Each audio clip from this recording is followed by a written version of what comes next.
Hi everyone, in this video I will show you how to resize a video in CapCut. So for that, open CapCut on your PC. Then after that, click on Create a Project.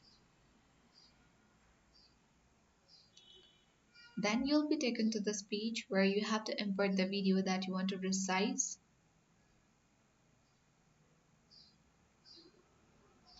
Let's select the video and you have to click on this plus button in order to add to track.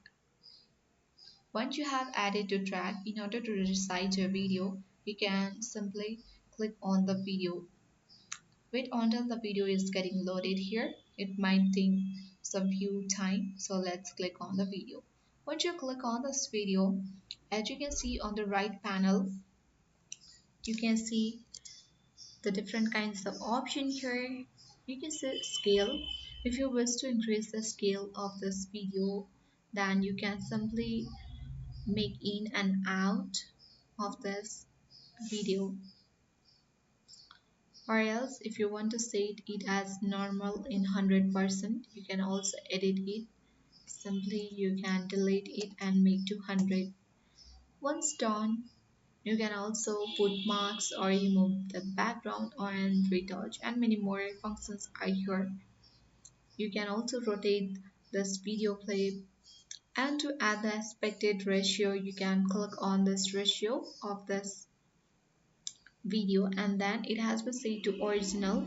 So if you want to add this video to YouTube, then you can make it to 16:9 ratio, and then the ratio will be changed to 16:9. If it is for different application, you can make to 1:1, 5.82 inch, and many more ratio are here. You can choose any expected ratio of your choice. So after that, you can also drag one corner of this video and resize it as per your wish. In this way, you can enlarge the video, or if you don't wish to do that, here is the undo button, or you can also click on Control Shade and remove the changes as well. So when you toggle off this uniform scale, you can also transform this scale width or scale height. You can enlarge it or decrease it, whichever option you want to customize as per your choice. You can do it on this video. So in this way you can easily resize the video in CapCut and also change the expected ratio of this video. I hope this video was helpful. If it was, then make sure to hit the like button. If you are new to our channel, then subscribe it for more tutorial videos.